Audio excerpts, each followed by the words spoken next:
Hi guys, Patharamattu സീരിയലിൻ്റെ ഒരു പുതുപുത്തൻ വിശേഷത്തിലേക്ക് എല്ലാവർക്കും സ്വാഗതം. വരാൻ പോകുന്ന ഒരു അടിപൊളി എപ്പിസോഡ് വിശേഷത്തിലേക്കാണ് പോകുന്നത്. അങ്ങനെ അനന്തപുരിയിൽ എല്ലാവർക്കും ഭയങ്കര സന്തോഷമായിരിക്കുകയാണ്. നായനെ അങ്ങനെ ഗർഭിണിയായിരിക്കുകയാണ് കേട്ടോ. ഇനിയിപ്പം നയനയെ ശുശ്രൂഷിക്കാനായിട്ട് ദേവയാനി ഇരിക്കുകയും ഓരോരോ പാരകൾ പണിയാനായിട്ട് നമ്മുടെ ജലജയും അഭിയും ഒക്കെ തുടങ്ങുകയൊക്കെ ചെയ്യാണ്. എന്തായാലും എല്ലാവർക്കും ഭയങ്കര സന്തോഷമായിരിക്കുകയാണ് കേട്ടോ. ആദർശ അച്ഛനായി എന്നറിയുമ്പോഴേക്കും ആദർശ് ഡോക്ടർ പറയുന്നതനുസരിച്ച് തിരിച്ചു പോരുന്ന വഴി തന്നെ കനകയും ഗോവിന്ദനെയും ഒക്കെ ഇത് അറിയിക്കുന്നുണ്ട് കേട്ടോ. അതിനുശേഷം നമ്മുടെ അഭി ചില പണിയൊക്കെ ഒപ്പിക്കാൻ പോകുമ്പം അഭിയെ കയ്യോടെ പൊക്കാണ് നമ്മുടെ ആദർശം നയനയും കൂടി. എന്നിട്ട് എല്ലാ സത്യങ്ങളും അഭിയുടെ മുമ്പിൽ വെച്ച് വിളിച്ച് പറയാണ്. ഇനി നീ കൂടുതൽ ആള് കളിച്ചാൽ നിന്നെ പൂട്ടുമെന്ന് തന്നെ പറയാം. ഇതൊക്കെ നമ്മുടെ നവ്യ കേൾക്കാണ് അഭിയുടെ യഥാർത്ഥ സ്വഭാവം. നവ്യയ്ക്ക് മനസ്സിലാകാണ്. നവ്യ ഇങ്ങനെ ഭൂമിയിൽ നിന്ന് ഇപ്പം ആകാശത്ത് ഇങ്ങനെ നിൽക്കുന്ന നവ്യ താഴേക്ക് ഇറങ്ങി വരികയും അഭിയെ നല്ല അടി കൊടുക്കുക മാത്രമല്ല, അഭിയെ ജയിലിൽ അടയ്ക്കണമെന്ന് പറയുകയും ഡിവോഴ്സ് വേണമെന്ന് ആവശ്യപ്പെട്ട് ഇറങ്ങിപ്പോവുകയോ ഒക്കെ ചെയ്യുന്നുണ്ട്. ആ ഒരു വിശേഷങ്ങളിലേക്കാണ് നമ്മൾ പോകുന്നത്. നമ്മുടെ വീഡിയോ ഇഷ്ടമായ ലൈക്ക് ചെയ്യണേ, ഹൈപ്പ് ചെയ്യണേ, ചാനൽ കൂടി ഒന്ന് സബ്സ്ക്രൈബ് ചെയ്ത് സപ്പോർട്ട് ചെയ്യണേ. അങ്ങനെ നയന ഗർഭിണിയാണെന്നറിഞ്ഞ് ഭയങ്കര സന്തോഷത്തിലാണ് ആദർശവും നയനയും കൂടെ. അപ്പോൾ വീട്ടിൽ നേരിട്ട് ചെന്ന് പറയാമെന്നുള്ള ധാരണയിൽ അവർ പോരുവാണ്.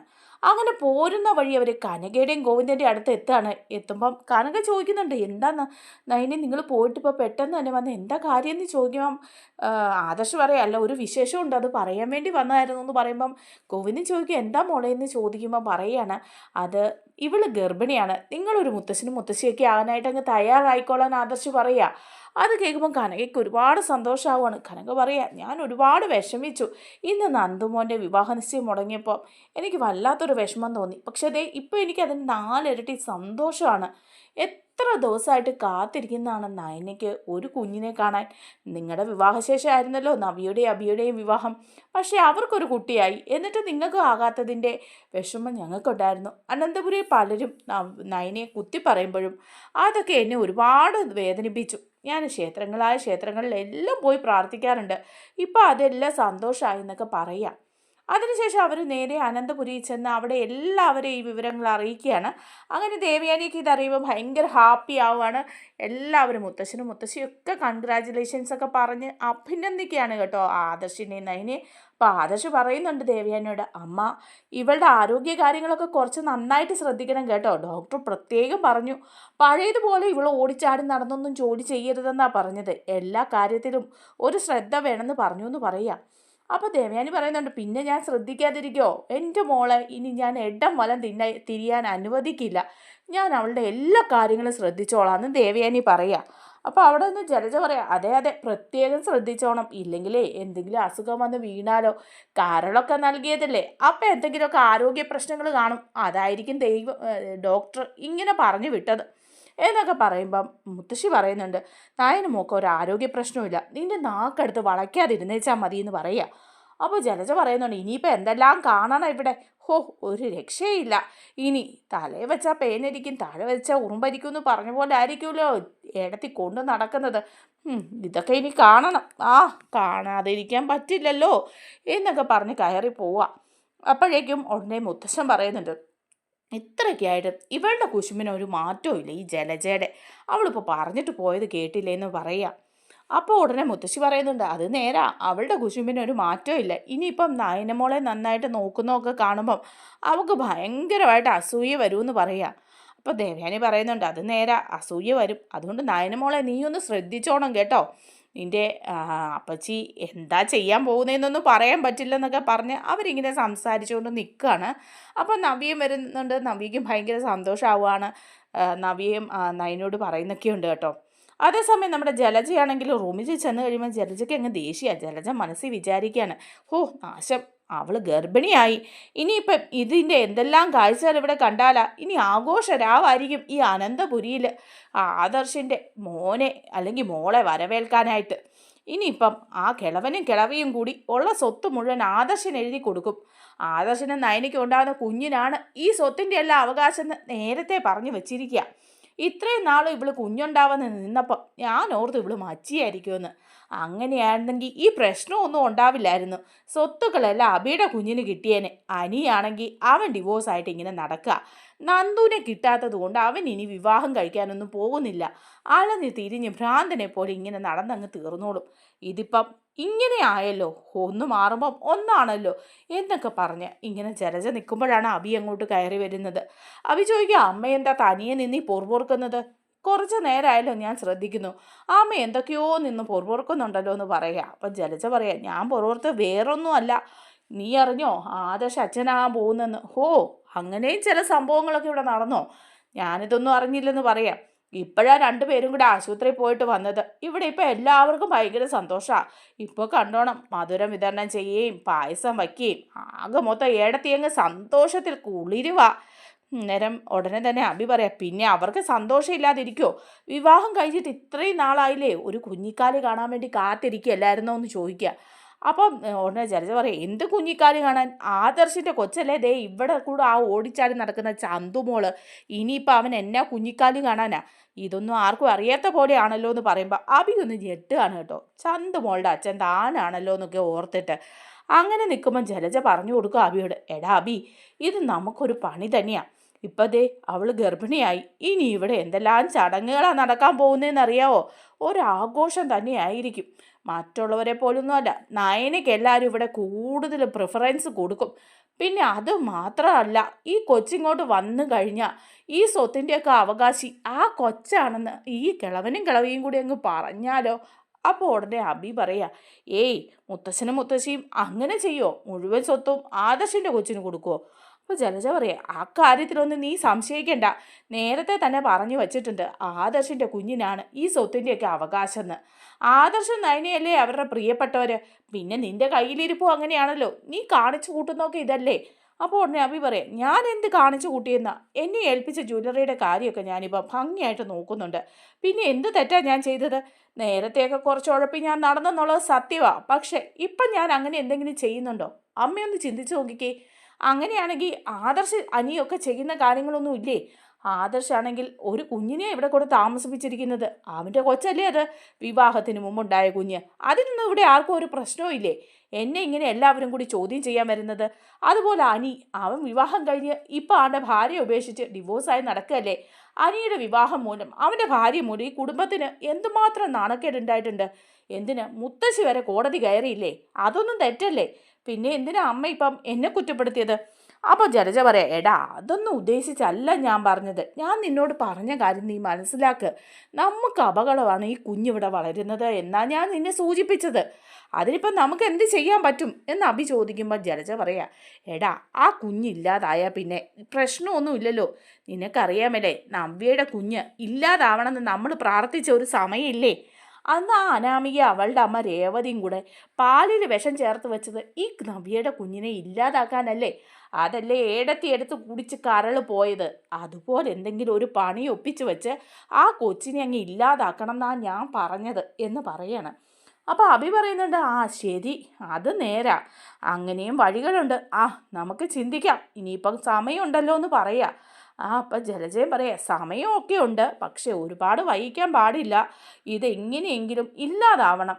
അവരുടെ സന്തോഷം അങ്ങ് തല്ലിക്കെടുത്തണമെന്ന് പറയാം. അപ്പം ഉടനെ തന്നെ അബി പറയുന്നുണ്ട്, അതിന് മറ്റൊരാളെ കൂടി നമുക്ക് കൂട്ടുപിടിക്കാം, ആ അനാമികയെ എന്ന് പറയുമ്പോൾ ജലജ പറയാം, അവൾ ഇനിയിപ്പോൾ ഇതിനൊക്കെ കൂട്ട് നിൽക്കുവോടാന്ന് ചോദിക്കുക. അപ്പോൾ അബി പറയുന്നുണ്ട്, പിന്നെ അവൾ കൂട്ട് നിൽക്കാതിരിക്കുമോ?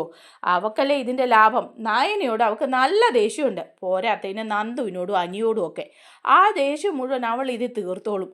അവൾക്കൊരു കൊട്ടേഷൻ കൊടുത്താൽ അവൾ എങ്ങനെയെങ്കിലുമൊക്കെ ഈ പണി ഒപ്പിച്ച് തരും. ഇല്ലെങ്കിൽ ഇതൊക്കെ നൈസായിട്ട് ചെയ്യാനുള്ള കാര്യങ്ങൾ ഒക്കെ അവളുടെയും അവളുടെ അച്ഛൻ്റെ അമ്മയുടെയൊക്കെ കയ്യിലുണ്ട്. അത് നമുക്ക് പറഞ്ഞു തരുമെന്ന് പറയാണ്. അപ്പോൾ ജലജ പറയുന്നുണ്ട്, എടാ വിളിച്ച് കയ്യോടെ അവളോട് ഇത് പറഞ്ഞ് ഇവിടുത്തെ വിശേഷവും അതിൻ്റെ കാര്യങ്ങളും ഒക്കെ പറഞ്ഞൊന്ന് കുത്തിത്തിരിപ്പുണ്ടാക്ക് എന്ന് പറയുക. അപ്പോൾ അബി പറയുന്നുണ്ട്, അതിനൊക്കെ അമ്മയല്ലേ മിടുക്കി, അമ്മ തന്നെ അങ്ങ് വിളിച്ചാൽ മതി എന്ന് പറയാം. അങ്ങനെ ജലജ അനാമികയെ വിളിക്കുകയാണ് കേട്ടോ. അനാമികയെ വിളിച്ചിട്ട് പറയുന്നുണ്ട്, അനാമികയെ, ഈ അനന്തപുരിയിൽ ഒരു വിശേഷമുണ്ട്, നീ അറിഞ്ഞോ എന്ന് ചോദിക്കുക. അപ്പോൾ അനാമിക പറയുന്നുണ്ട്, അനന്തപുരിയിലെ എന്ത് വിശേഷമാണ് ഞാൻ അറിയേണ്ടത്?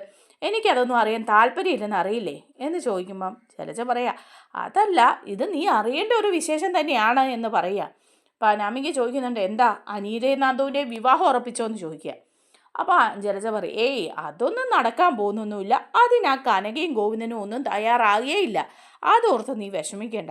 അതൊന്നും അല്ല, നമ്മുടെ നയനയുണ്ടല്ലോ, നയന അമ്മയാകാൻ പോകുന്നു, അവൾ ഗർഭിണിയാണെന്ന്. അപ്പം അത് കേൾക്കുമ്പോൾ അനാമിക ഞെട്ടിപ്പോവുക. എന്നിട്ട് പറയും, ഓ അങ്ങനെ സംഭവിച്ചോ? ഇതിൻ്റെ ഇടയിൽ ഓരോരോ കെട്ടഴിക്കുമ്പം അടുത്തടുത്ത സന്തോഷം അവൾക്ക് വരുവാണല്ലോ.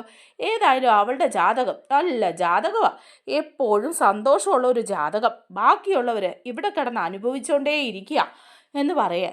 അപ്പോൾ ജലജ പറയാം, എടി ഈ കുഞ്ഞുണ്ടാകുന്നതേ ഞങ്ങൾക്കും ദോഷമാണ്, ഞങ്ങൾക്ക് മാത്രമല്ല നിന്നെ അത് ബാധിക്കും എന്നുള്ള കാര്യത്തിൽ സംശയമൊന്നുമില്ല എന്ന് പറയുമ്പോൾ അനാമിക പറയാം, എന്നെ ഇനി എന്ത് ബാധിക്കാനാ?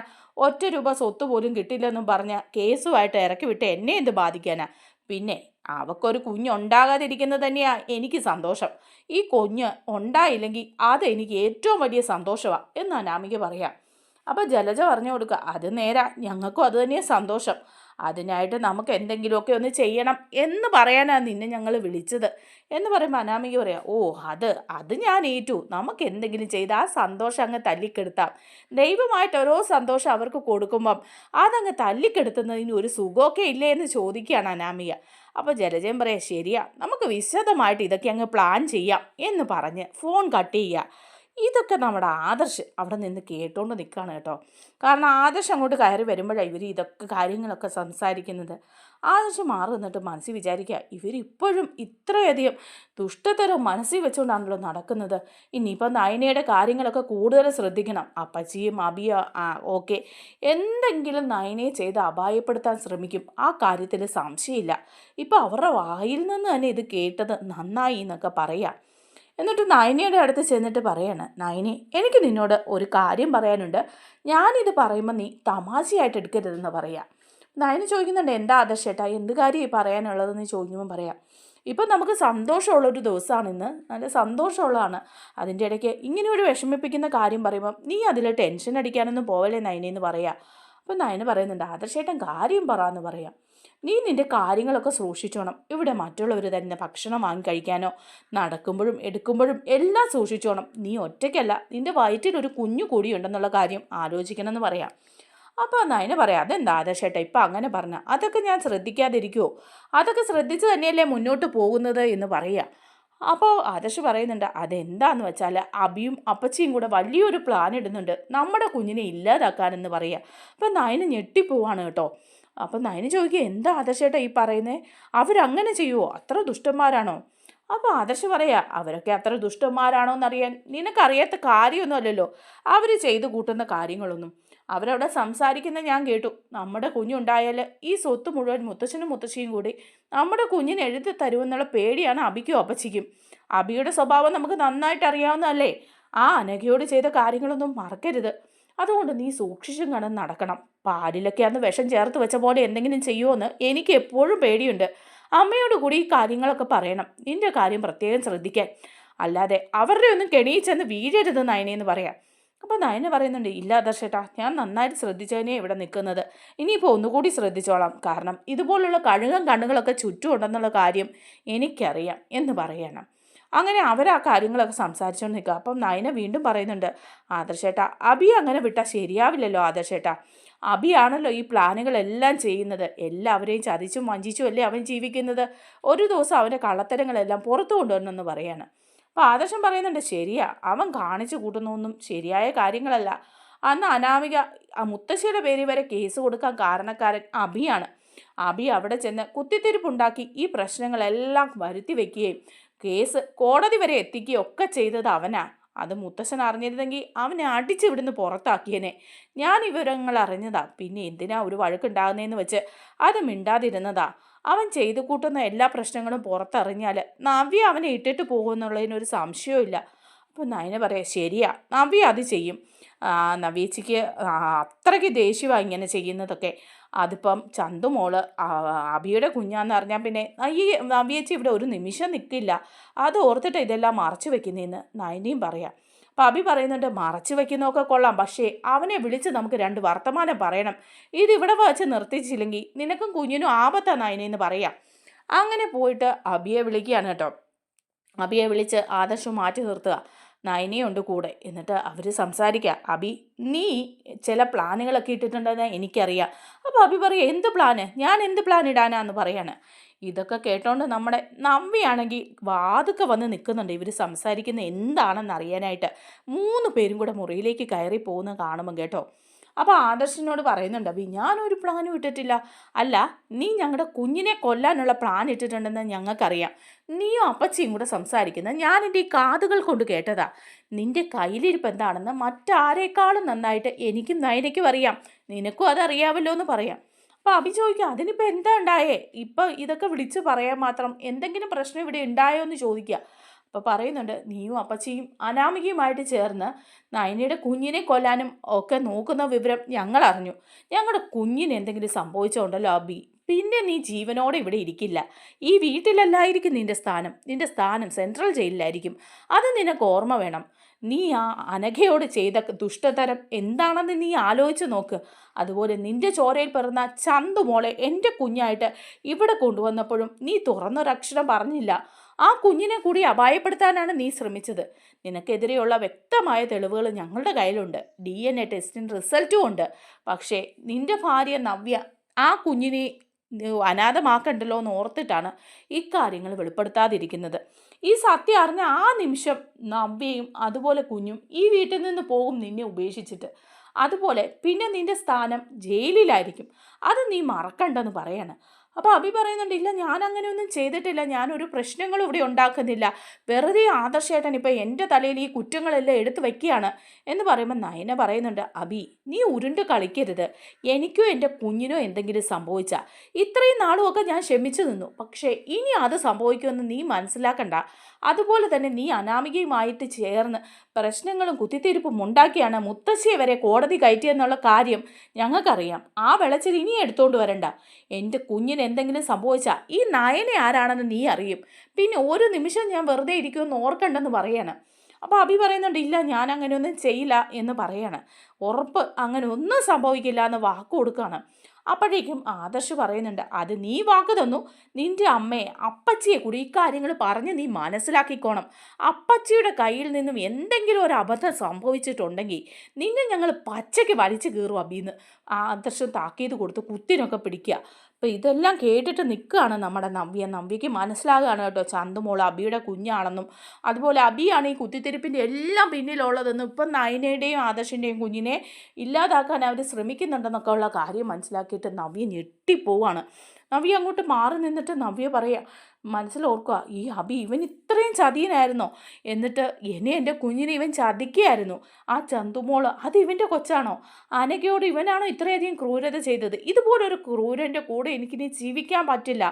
അന്നേ ഇങ്ങനെ ഒരു കാര്യം എന്നെ പലപ്പോഴും എന്നോട് ചോദിച്ചപ്പോഴും ഞാൻ പറഞ്ഞു, ഒരിക്കലും ഞാൻ ജീവിക്കില്ല. ഞാൻ നിമിഷം അവനെ വെട്ടിക്കൊന്നിട്ട് പുറത്തേക്ക് ഇറങ്ങി പോകുമെന്ന്. ഇപ്പം അത് തന്നെ സംഭവിക്കണം, അല്ലാതെ പറ്റില്ല. അവൻ്റെ കള്ളത്തര ഇനിയും വെച്ച് പൊറപ്പിച്ച് ഒന്നും കണ്ടില്ലെന്ന് അടിച്ച് ജീവിക്കാൻ എനിക്ക് പറ്റില്ല എന്നൊക്കെ വിചാരിക്കുക. എന്നിട്ട് നവ്യ അങ്ങോട്ട് ഇറങ്ങി ചെല്ലുകയാണ്. അപ്പോൾ ആ ഹോളിൽ എല്ലാവരും ഉണ്ട് കേട്ടോ. അപ്പോൾ അബി അവിടെ നിൽക്കുക. അബിയുടെ കുത്തിന് പിടിച്ച് നവ്യ പൊക്കി എണീപ്പിക്കുക. അപ്പോൾ അബി ചോദിക്കുക, എന്താ നവ്യ, നീ ഇപ്പം എന്താ ഇങ്ങനെയൊക്കെ പെരുമാറുന്നതെന്ന് ചോദിക്കുക. അപ്പോൾ നവ്യ ചോദിക്കുക, നിനക്കൊന്നും അറിയില്ലല്ലേ എന്ന് ചോദിക്കുക. ഇല്ല, എനിക്കൊന്നും മനസ്സിലായില്ല. ആരാടാ ഈ ചന്തുമോളുടെ അച്ഛൻ ആരാണെന്ന് നീ പറയുക. അപ്പോൾ അഭി ചോദിക്കുക, എന്താ അത് ആദർശേട്ടൻ്റെ കൊച്ചാണെന്ന് നിനക്കറിയില്ലേ? നീ ഇപ്പോൾ എന്തിനാ ഇങ്ങനെയുള്ള ചോദ്യങ്ങളൊക്കെ ചോദിക്കുന്നതെന്ന് ചോദിക്കുക. അല്ല, എനിക്ക് ആദർശേട്ടൻ്റെ കൊച്ചാണെന്നുള്ളതേ അറിയുള്ളായിരുന്നു. ഇത് നിൻ്റെ കൊച്ചാണെന്നുള്ള കാര്യം എനിക്കറിയില്ലായിരുന്നു എന്ന് പറയാം. എൻ്റെ കുഞ്ഞോ, നീയാണേ സത്യം, നമ്മുടെ കുഞ്ഞാണേ സത്യം. ദേ ഈ കൊച്ച് എൻ്റെ ഒന്നും അല്ല എന്ന് പറയുമ്പം നവ്യ അബിയുടെ കരണം നോക്കി ഒരെണ്ണം കൊടുക്കുകയാണ്. എന്നിട്ട് പറയാം, എൻ്റെ മുന്നിൽ ഇനിയും നീ കള്ളത്തരം പറയാമെന്ന് വിചാരിക്കണ്ട. ആദർശേട്ടനും നയനയും കൂടി സംസാരിക്കുന്നതൊക്കെ ഞാൻ കേട്ടു. നിങ്ങൾ 3 കൂടിയുള്ള സംസാരം ഞാൻ എൻ്റെ ഈ ചെവികൾ കൊണ്ടാണ് കേട്ടത്, മറ്റാരും പറഞ്ഞതല്ല. അതുകൊണ്ട് കൂടുതൽ എന്നെ പറ്റിക്കാമെന്നൊന്നും നീ വിചാരിക്കണ്ട. ഇത്രയും വലിയൊരു തെറ്റ് ചെയ്തിട്ട് കള്ളൻ നാടകം കളിക്കുന്നു. ഇനിയിപ്പം നയനയുടെ കുഞ്ഞിനെ ഇല്ലാതാക്കാൻ നീ ശ്രമിക്കുകയാണല്ലേ എന്ന് ചോദിക്കുക. അപ്പം മുത്തശ്ശൻ ചോദിക്കുക, എന്താ മോളെ പറഞ്ഞത്? നയനയുടെ കുഞ്ഞിനെ ഇല്ലാതാക്കാൻ ഇവൻ ശ്രമിക്കുന്നെന്നോ? അതേ മുത്തശ്ശ, നയനയുടെ ആദർശേട്ടൻ്റെ കുഞ്ഞിനെ ഇല്ലാതാക്കാൻ സ്വത്തിന് വേണ്ടിയിട്ട് ആ കുഞ്ഞിനെ വയറ്റി വെച്ച് തന്നെ ഇല്ലാതാക്കാൻ ശ്രമിച്ചുകൊണ്ടിരിക്കുകയാണ് ഇവനും ഇവൻ്റെ അമ്മയും കൂടി. ഇങ്ങനെയുള്ള ദുഷ്ടക്കൂട്ടങ്ങളാണ് ഈ അനന്തപുരിയിൽ ജീവിക്കുന്നത്. ഇവൻ എന്നെ പച്ചയ്ക്ക് പറ്റിക്കുകയായിരുന്നു. ചന്തുമോളെ ആ അനഘയോടും ചെയ്ത കുറ്റത്തിന് ഇവനെ ഇനി ഇവിടെ വെച്ചുകൊണ്ടിരിക്കരുത് മുത്തശ്ശ. ഇവനെ എങ്ങനെയും ജയിലിൽ അടയ്ക്കണം. ഇവനെതിരെ ഞാൻ കേസ് കൊടുക്കാൻ പോവാണ്. ഇവൻ ഇവിടെ സുഖമായിട്ട് ജീവിക്കാൻ പാടില്ല. ഇനിയുള്ള കാലം ഇവൻ സെൻട്രൽ ജയിലിൽ അഴിയേണ്ടി തന്നെ ജീവിക്കണം എന്ന് പറയാണ്. ഇനി നീയുമായിട്ട് ഒരു ബന്ധത്തിന് ഞാൻ തയ്യാറല്ല. ഞാനും എൻ്റെ കുഞ്ഞും കൂടി എൻ്റെ വീട്ടിലേക്ക് പോവാണെന്ന് പറയുകയാണ്. എനിക്ക് നീയും ഒന്നിച്ച് ജീവിക്കാനേ പറ്റില്ല എന്ന് പറഞ്ഞ് അവിടുന്ന് കൊച്ചുമായിട്ട് നവ്യ ഇറങ്ങി പോവാണ് കേട്ടോ നന്ദാവനത്തിലേക്ക്. അങ്ങനെ ചില വലിയ സംഭവങ്ങളൊക്കെ ഇനി വരാൻ പോകുന്നേ ഉള്ളൂ. നമ്മുടെ വീഡിയോ ഇഷ്ടമായാലും ലൈക്ക് ചെയ്യണേ, ഹൈപ്പ് ചെയ്യണേ, ചാനൽ കൂടി ഒന്ന് സബ്സ്ക്രൈബ് ചെയ്ത് സപ്പോർട്ട് ചെയ്യണേ. താങ്ക്